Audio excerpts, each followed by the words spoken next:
তোকে রোডে বসিয়ে বেল বাজাবো, আমার রোডে বসিয়ে বেল বাজাবো, হেলান দিবি আমার কোলে, আই সজনী চড়বি আমার হিরো সাইকেলে। কি গো আব্দুল বেটা,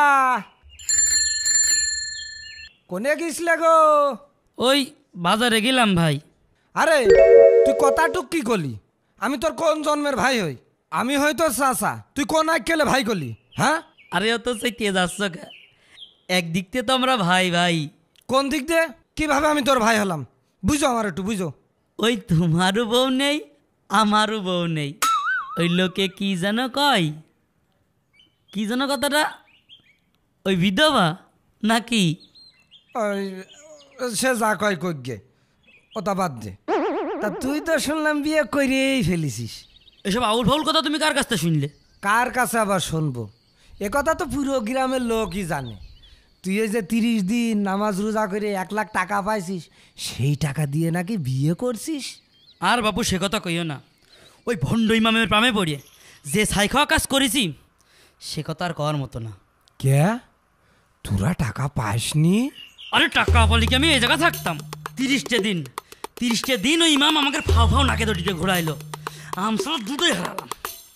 আমরাই বাবু ভালো আছি, নামাজও পড়িনি, রোজাও রাখিনি।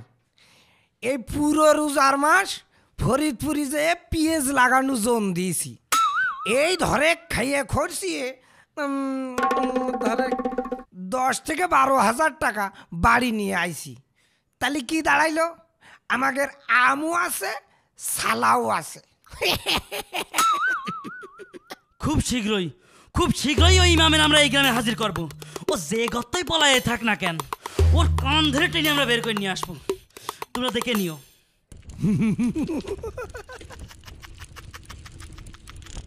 এই যা, ওর সাথে ফাও ফেসাল পারতি যাই আমি যে পুকুরে জাল ফেলাইছি সেইটাই গিয়েছি আমি ভুলে।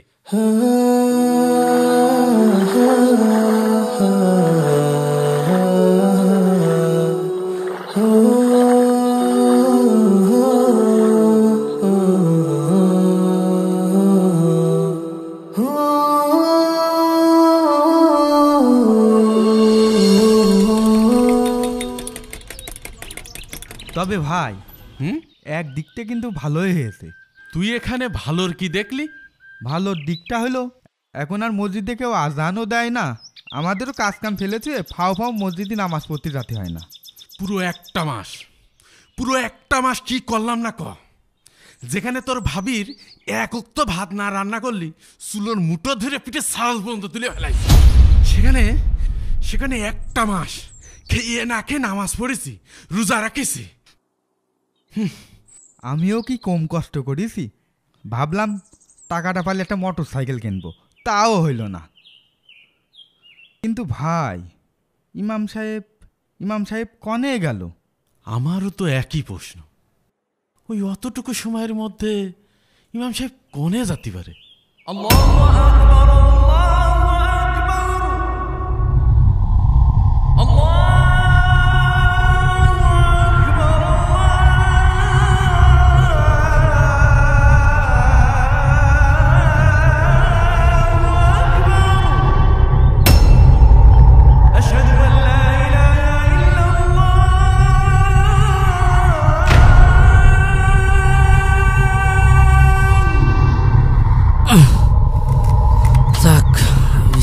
কাটা হলো, গরুর সাইডে খাতি দিয়ে আবার মাঠে যেতে হবে।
এই ভাই, আপনি আমাদেরকে এই মসজিদের সামনে নিয়ে আসলেন কেন? আপনাকে তো বললাম আমরা মঙ্গলপুর বাজারে যাব। কই, আমি তো হঠাৎ করে কেমন জানি মাথাটা ঘুরে উঠল।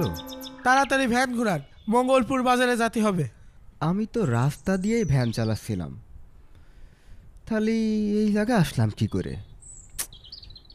না, কিছুই তো বুঝতে পারছি না। আচ্ছা, আরে হায়দার, তুই আর আমি না দোকানে বসেছিলাম? হ্যাঁ ভাই, আমরা এই মসজিদের সামনে আসলাম কি করে? আমি তো গরুর খাতে দিচ্ছিলাম, বিছেলে ঝরিয়ে আমার মা যায়। হ্যাঁ, আমি এখানে আসলাম কি করে? হঠাৎ হঠাৎ কিরাম যেন আমার মাথাটা ঘুরে উঠল, মনে হলো কিসের টানে যেন আমি এখানে চলে আসলাম।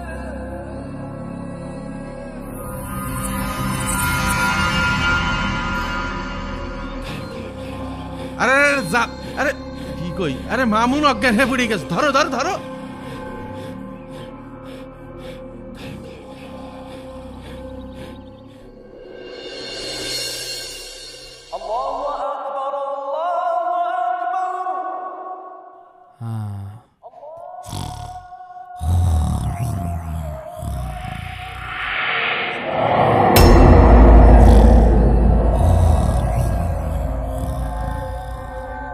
আনোয়ার, আনোয়ার,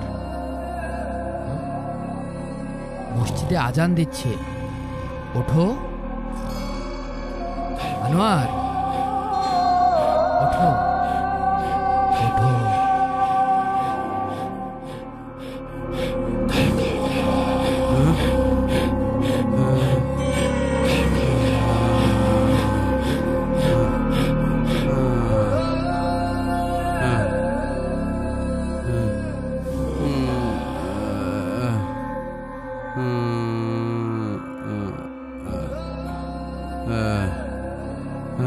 আসো আসো, আমার সাথে সাথে আসো, আমার সাথে সাথে আসো।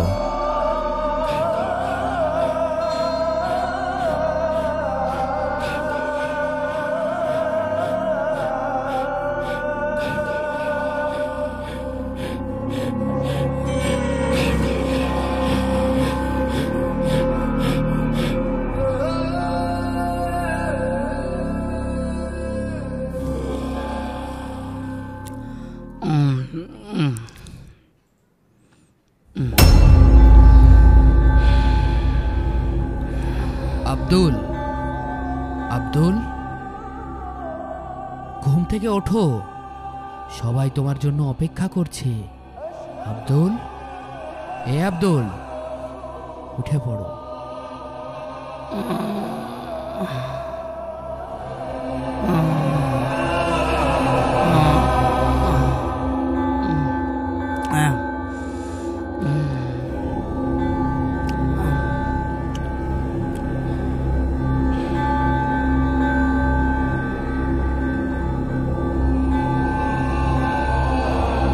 আসো, আমার সাথে সাথে আসো।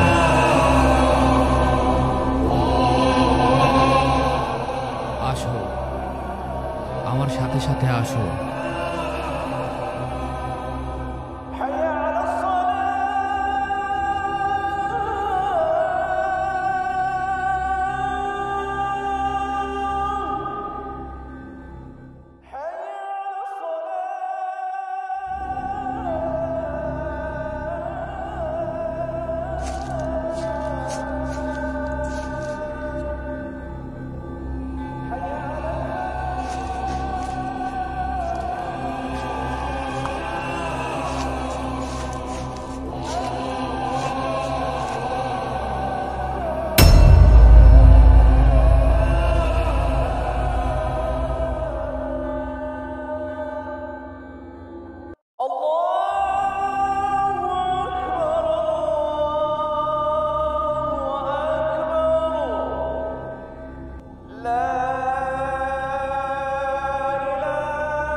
এ কি, আমি এই জায়গাকে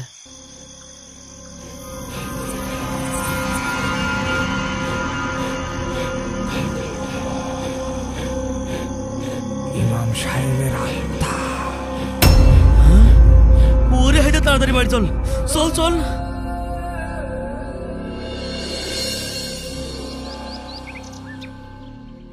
ভাই আমি তো কিছুই বুঝতে পারছি না, এসব কি হচ্ছে আমাদের সাথে। হ্যাঁ ভাই, এভাবে চললে তো আমরা এই গ্রামে বেশি দিন টিকে থাকতে পারবো না। একেতে ওই ইমাম সাহেব ফাও ফাও আমাকে গরুর মতো 30 দিন খাটাইলো, নামাজ রোজা ঠিকই করলাম, টাকা পয়সা তো পালামই না, এখন আবার জীবন টানাটানি। এর একটা বিহিত করেন ভাই। এই জানিস, আমার একটা জিনিস কোনোভাবেই মাথায় আসছে না, আমরা একই সময় একসাথে বারবার মসজিদের সামনে যাচ্ছি কিভাবে, আবার কিভাবে যাচ্ছি তাও মনে করতে পারছি না।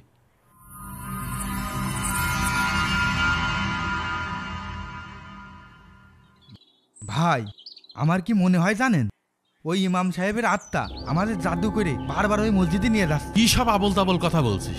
জ্যান্ত মানুষের আবার আত্মা হয় নাই? তে আপনি শিওরই বা আসছেন কি করে যে ইমাম সাহেব এখনো বেঁচে রয়েছে?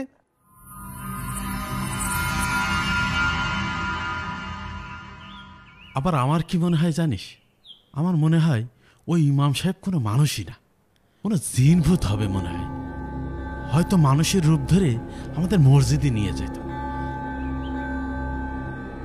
তা না হলে অতটুকু সময়ের মধ্যে ইমাম সাহেব কনে বলাবে? আরে ভাই, ওই ইমাম সাহেবের নারী নক্ষত্র নিয়ে পরে ঘাটাঘাটি করবানে, আগে কোন এই ভৌতিক সমস্যার থেকে কিভাবে উদ্ধার হব। হ্যাঁ ভাই, সবসময় মনের মধ্যে ভয় ভয় করে, কখন যে কি হয়ে যায়। তার কাজের কপাল হাসরাই, এদিকে 1 লাখ টাকাও পেলাম না, আবার জীবন নিয়ে টানাটানি। এই সব দোষ তোমাদের, তোমাদের জন্যই যত সব ঝামেলা। এই কি করলি তুই? আমাকে জন্য সমস্যা মানে? তোমাদের জন্যই তো, তোমাদের ওই লোভের জন্যই তো আজকে এত সব ঝামেলা। 1 লাখ টাকা কামাবে কে? গতর গামিয়ে টাকা কামাতে খুব কষ্ট, তাই না? এই দেখ, একদম ফাও কথা কবি না। আমি কি একা নামাজ পড়তে গেছি? এই গ্রামে সবাই নামাজ পড়তে গিয়েছে। আমরা তো আর যাইনি, কিন্তু তোমাদের পাপের বোঝা ঠিকই আমাকে নেওয়া লাগবে। এই তোরা থাম, যা হবার তো হয়েই গেছে।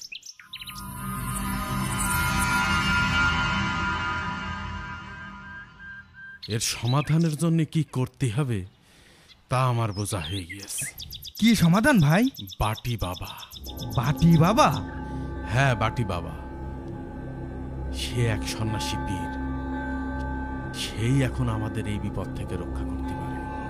আমার বিশ্বাস, বাবার কাছে গেলে ওই ভণ্ড ইমামের আমরা সন্ধান পাব। আর একবার যদি পাই, তাহলে চলেন ভাই, সময় নষ্ট করে কোনো লাভ নেই, চলেন এখনই চলেন।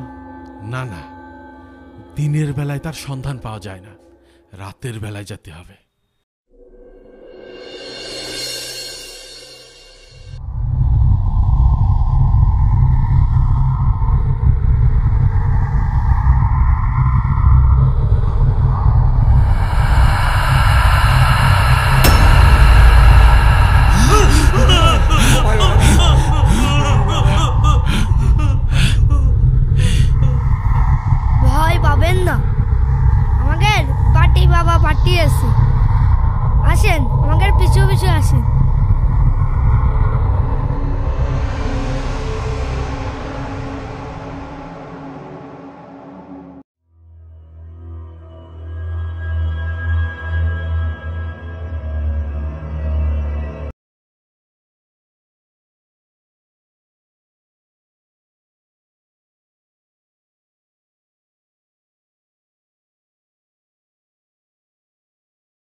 পাস না, তোদের আসতে যাতে কোনো সমস্যা না হয় তাই আমি এই বাচ্চা দুটোকে পাঠিয়েছিলাম। বস।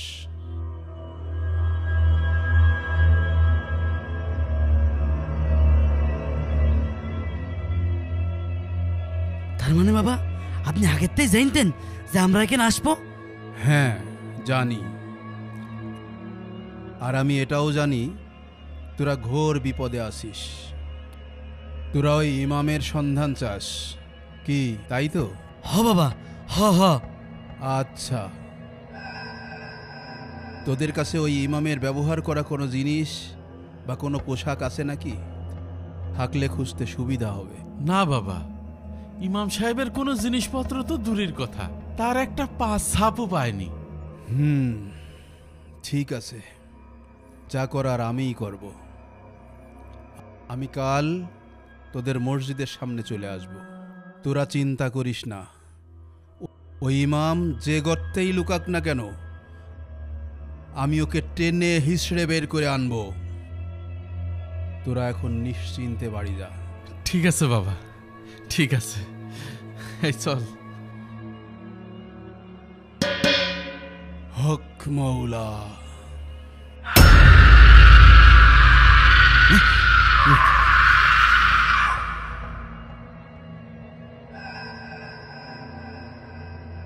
কি হলো বাবা, বাটিতে এমন আওয়াজ করলেন যে? এই বাটির সম্মানের কথা ভুলে গেলি? ও হ্যাঁ বাবা, এই যে এই যে এই যে নেন। তাহলে বাবা আমরা আসি।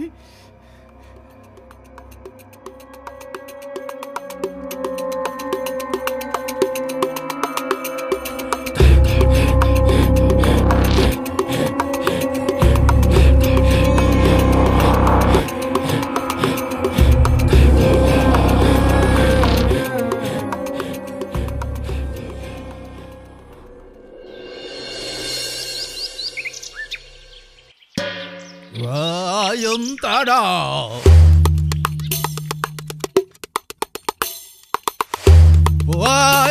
তারা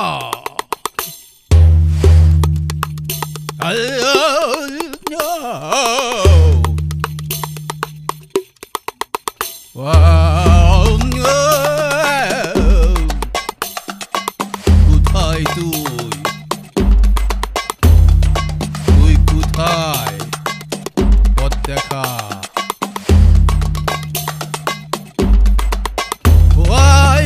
তারা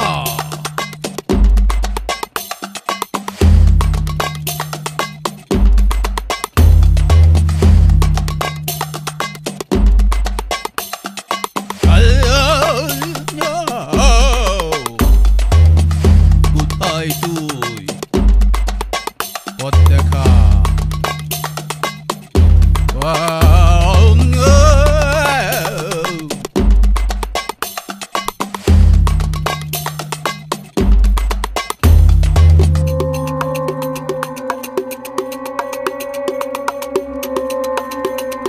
তুই কোথায়? পথ দেখা।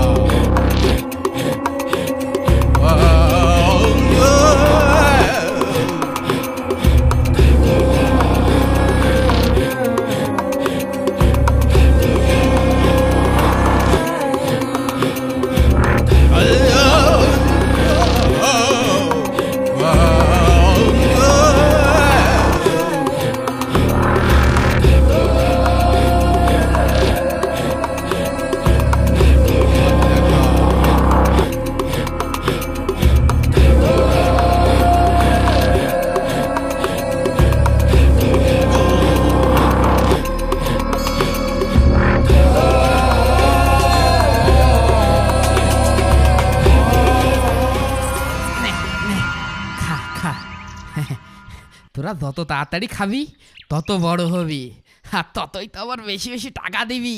খা খা খা। বাহ ইমাম সাহেব বাহ, আপনি আমাদের মুরগি বানিয়ে আপনি এখানে মুরগি খাওয়াচ্ছেন? হ ভাই, গত 3 দিন হইল এই মুরগিটা বাজারেতে কিনে নিয়ে আইছি। এরা যত তাড়াতাড়ি খাবে তত তো আমার ভালো, তত বড় হবে।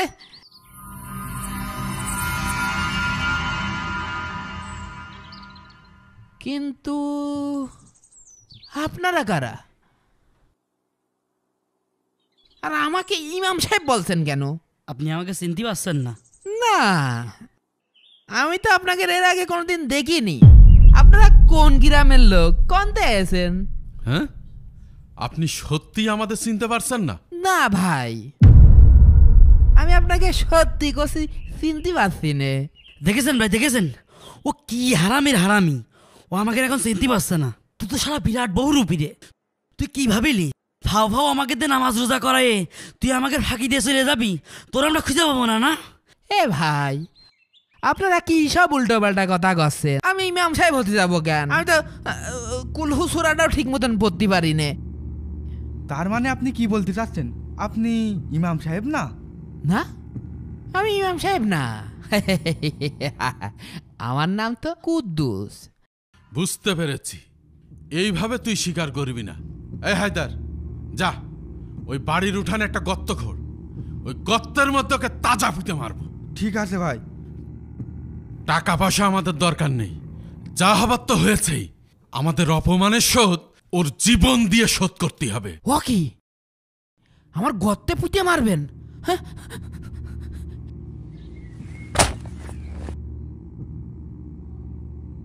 ও ভাই, ভাই ভাই আমার মাফ করে দেন ভাই, কানে ধরছে, আমি ইমাম সাহেব না ভাই।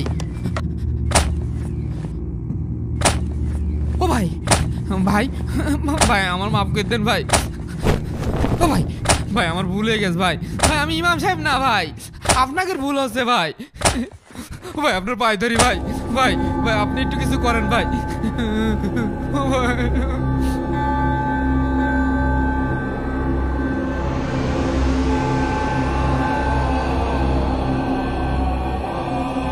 এই যা, ধর ওই বহুরূপী ভণ্ডকে গর্তে ফেল।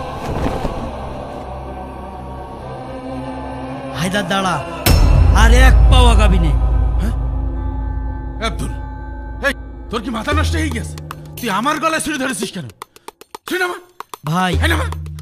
ইমাম সাহেবের গায়ে যেন কেউ হাত না দেয়, তাহলে কিন্তু আপনার গলা একদম লাগাই দিবানে। গলায় পোষ লেগে যেতে পারে। নামা নামা।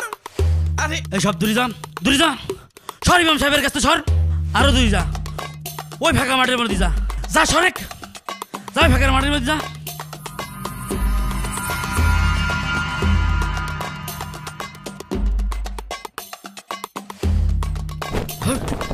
ইমাম সাহেব, হ্যাঁ বাঁচতে চাইলে আমার সাথে পালান। এ আমার ধর, তল তল। এ ওরা গেল কোথায়? ধর ধর।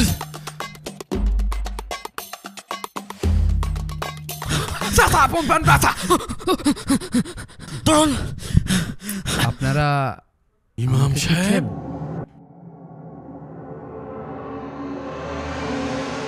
ইমাম সাহেব।